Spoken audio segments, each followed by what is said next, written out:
So in this lecture we are going to talk about epidemiology. ये काफ़ी wide topic है.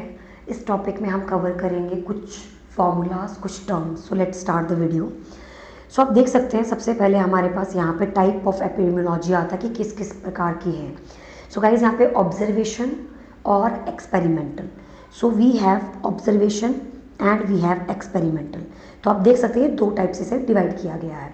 Epidemiology basically community में studies कर रहे हो आप, चाहे वो कम्युनिकेबल डिसीजेस के बारे में है, चाहे वो मोर्टेलिटी रेट के बारे में है, चाहे वो इन्फेंट मोर्टेलिटी रेट है, चाहे वो सर्विलेंस है, चाहे वो मिड ईयर पॉपुलेशन काउंट करना, या फिर किसी भी प्रकार का कोई भी स्टडी अगर आप कर रहे हो कम्युनिटी के अंदर, तो वो हमारा एपिडेमियोलॉजी के अंदर आता है. तो एक जो स्टडी आपके सामने that is cohort study. Cohort study basically बोलती है कि जो स्टडी फॉरवर्ड है, आगे की तरफ चल रही है.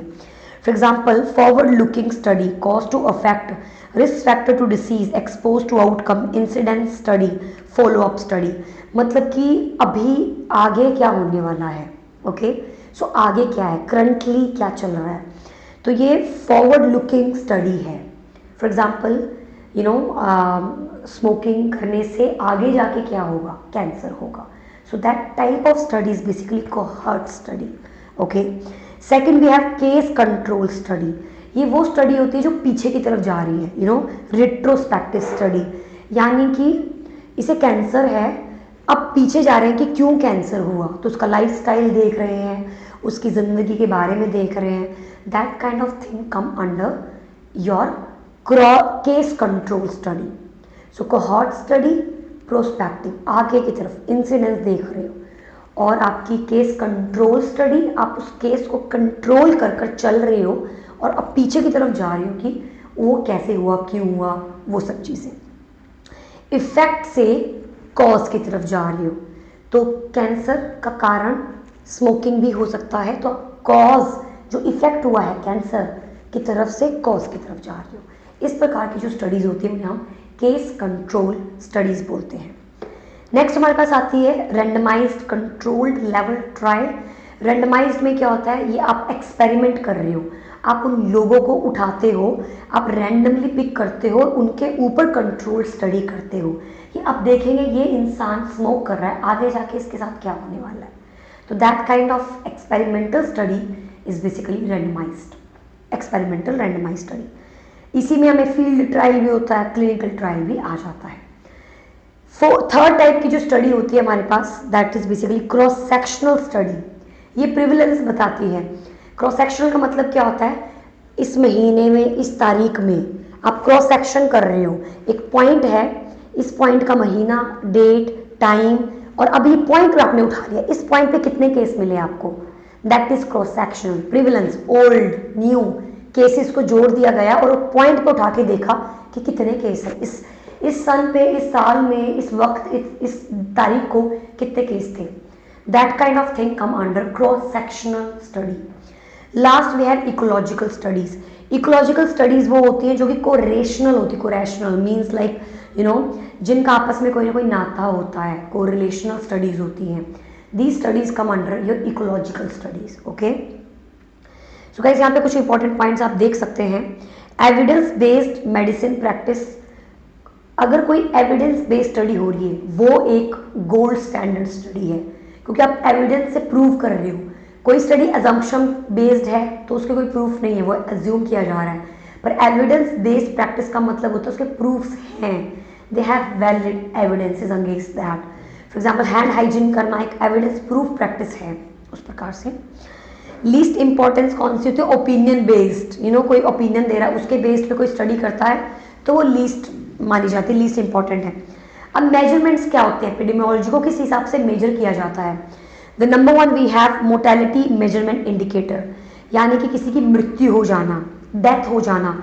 आप सोसाइटी के अंदर लोगों की डेथ को कैसे पता लगाते हो, किस प्रकार से आप जज करते हो कि इतना रेट है डेथ का, इतना रेट है डेथ का सोसाइटी के अंदर. How, let's see. The number one rate is crude death rate. Crude और डेथ, क्रूड का मतलब होता है एनुअल डेथ. ओके, सो पूरे साल में कितने लोग मरे divided by mid year population क्या है उस साल की इन 2000, you will get your crude death rate. Crude birth rate क्या होता है, सेम, एनुअली कितने जन्म लिए गए हैं divided by mid year population in 2000। अगर इसकी परसेंटेज मैं आपको के पाक के डाटा के हिसाब से बताऊं तो 7.0 per 1000 your crude death rate and 21.6 by 1000 is your particularly your crude birth rate. Proportional mortality rate की बात करें, it is simplest measurement of estimating the burden of disease. तो ये एक सिंपलेस्ट मेजरमेंट है एस्टिमेट करना the burden of disease. Case fertility rate की बात करें, किलिंग, तो अब केस फर्टिलिटी रेट क्या है, what is case fertility rate, कितने केस फेटल हो गए, कौन से case, total number of death due to disease divided by total number of case due to diseases, कितने लोग उस बीमारी से मर गए डिवाइडेड बाय कितने लोग उस बीमारी से जूझ रहे थे into 100, that is the case fertility rate. For example HIV एक केस है, डायबिटीज मेलाइटस, तो कितने लोगों को बीमारी है और कितने लोग उससे मर चुके हैं, that is case fertility rate. Next survival rate, number of patient alive after 5 year of surgery और ट्रीटमेंट। तो डायबिटीज मेलाइटिस थी किसी को, तो टोटल डायग्नोज्ड या उनको ट्रीटमेंट कर दिया आपने, लेकिन कितने लोग बच पाए उस 5 साल के पीरियड के बाद, दैट इज सर्वाइवल रेट। तो कोई हॉस्पिटल है उसका सर्वाइवल रेट क्या है, यानी जो मरीज उस हॉस्पिटल से बाहर निकल रहा है और 5 साल के बाद क्या वो बच रहा है या नहीं बच रहा, that is a survival rate. Next IMR infant mortality rate, यानी बच्चों की मृत्यु का रेट क्या है। और एक कंट्री की अगर इकोनॉमी और ग्रोथ की बात करें तो IMR के ऊपर काफ़ी डिपेंड करती है। So the number of death of that new born baby under 1 year divided by कितने जन्म लिए गए हैं, कितने लाइव बर्थ हुए एक साल के अंदर, ओके तो उसको आप किससे डिवाइड कर रहे हो, आप बेसिकली जो डेथ हो गए बच्चे जो एक साल के अंदर अंदर जिनकी मृत्यु हो गई डिवाइडेड बाय एक साल की पॉपुलेशन, बच्चों की जो जन्म ली है जिन्होंने, into 1000, that is your infant mortality rate, जो कि के पार्क के हिसाब से 38 बाय 1000 है। 1000 पे 38 बच्चों का डेथ देखने को मिलता है। Next we have MMR maternal mortality rate, यानी मदर्स जिन्होंने जन्म दिए हैं अभी भी बच्चों को। So total number of female death due to puerperium stage, वो पिपीरियम के अंदर जो पोस्टमार्टम हैमरेज अबॉर्शन इन सब कारणों की वजह से वो मर गई, divided by total number of live birth, क्योंकि जितने बच्चों ने जन्म लिया उतनी ही माताएं प्रेग्नेंट हुई थी और उतना ही उनका प्रेगनेंसी रेट था into 1000। Then after we have disease specific rate, इसका मतलब क्या है, number of death due to particularly disease mid year population, okay so we have like mid year population in 2000 divided by mid year population. Last we have under 5 year, 5 साल के अंदर अंदर कौन मर रहा है। So the number of death under 5 year of as, 5 साल के अंदर अगर किसी की डेथ होती है divided by total number of live birth into 1000, that is your under 5 years. अगला जो पैरामीटर है हमारे पास दैट इज बेसिकली मोर्टेलिटी, वो बेसिकली हमारे पास आता है मोर्टेलिटी का जो हमारा अगला फेज है। सो आप देख सकते हैं सेंसिस, डिसीज पैटर्न, असेसिंग माल न्यूट्रिशन रेशियो, डॉक्टर मतलब मोबिलिटी मतलब हॉस्पिटल, कितना डॉक्टर पेशेंट रेशियो है, कितना नर्स पेशेंट रेशियो है, कितने लोग बीमार हैं, that kind of thing is mobility. इसमें हमारे पास 3 पैरामीटर्स आते हैं। तो पहला parameter is health adjust life expectancy. Health adjust life expectancy का मतलब है कि कितने इंसान उस हेल्थ को एडजस्ट कर रहे हैं। Second is daily DALY disability adjust life years, यानी वो उस डिसेबिलिटी के साथ जूझ रहे हैं, जी रहे हैं अपनी जिंदगी।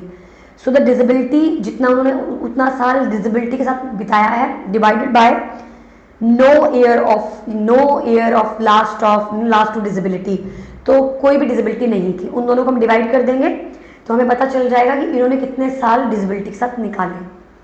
Last we have surveillance index, इसका मतलब होता है कि लाइफ एक्सपेक्टेंसी मान लो 80 साल की है किसी की, और जो डिसेबिलिटी के जो उसके साल थे वो 5 साल डिसेबिलिटी के, जो आपका निकल आया result that is basically surveillance index.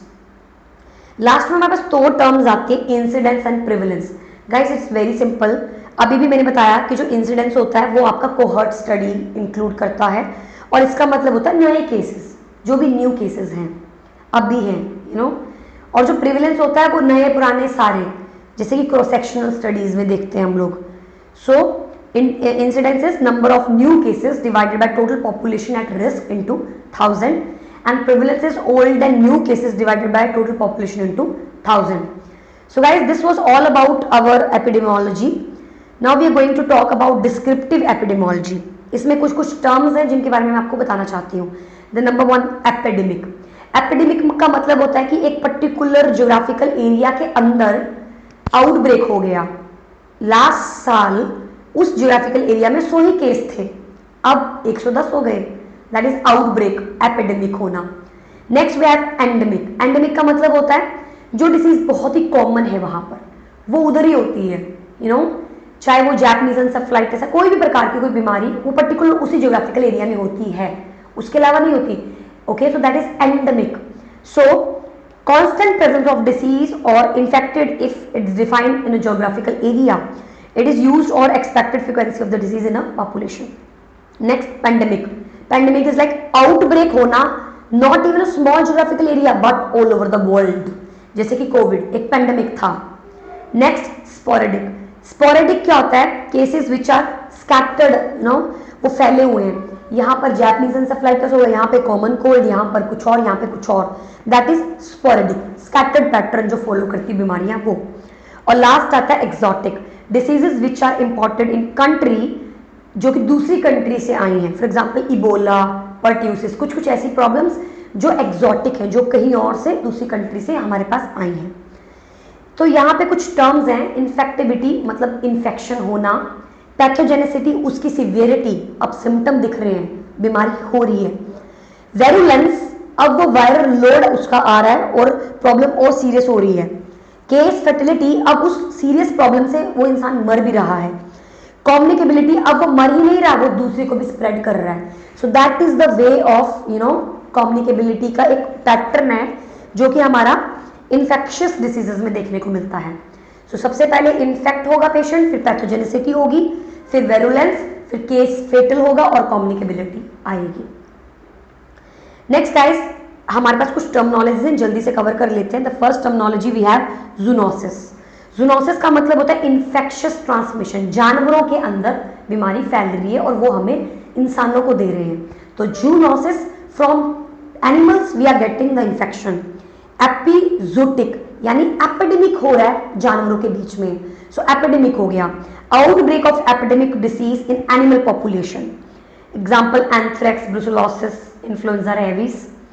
एनजूओटिक यानी कि एंडेमिक इन जूओटिक, जानवरों में एंडेमिक है, पर्टिकुलर एरिया में यही बीमारी पाई जाती है, कॉमन डिसीज है यहाँ पर्टिकुलर एरिया में ये पाई जाती है, that is an means endemic, तो एनजोटिक। अपॉर्थनिक क्या होता है? आउटब्रेक हो जाना एपिडेमिक डिसीज का, वो भी जानवरों में नहीं, बर्ड पॉपुलेशन में, पक्षियों में, that is epornithic. And then after last we have endemic. Okay, and endemic is basically constant presence of disease, जो कि मैंने आपको बताई है। ये दो प्रकार से होती है, हाइपर एंडेमिक और हेलो। हेलो एंडेमिक बच्चों में कॉमनली पाए जाने वाली कॉमन एरिया के अंदर। 3 क्वेश्चंस मैं आपसे पूछना चाहती हूँ लास्ट में। लाइफ एक्सपेक्टेंसी क्या है? यूनिवर्सली एक्सेप्ट किया गया सोशो इकोनॉमिक का स्टेटस इज लाइफ एक्सपेक्टेंसी, और सबसे ज्यादा हेल्थ का इंडिकेटर यूनिवर्सली एक्सेप्ट किया गया, यूनिवर्सली, इन्फेंट मोर्टेलिटी रेट, और मोस्ट सेंसिटिव इंडेक्स भी कौन है आपका? Infant mortality rate. I hope आपको एपिडेमियोलॉजी जो है वो काफी ज्यादा क्लियर होगी।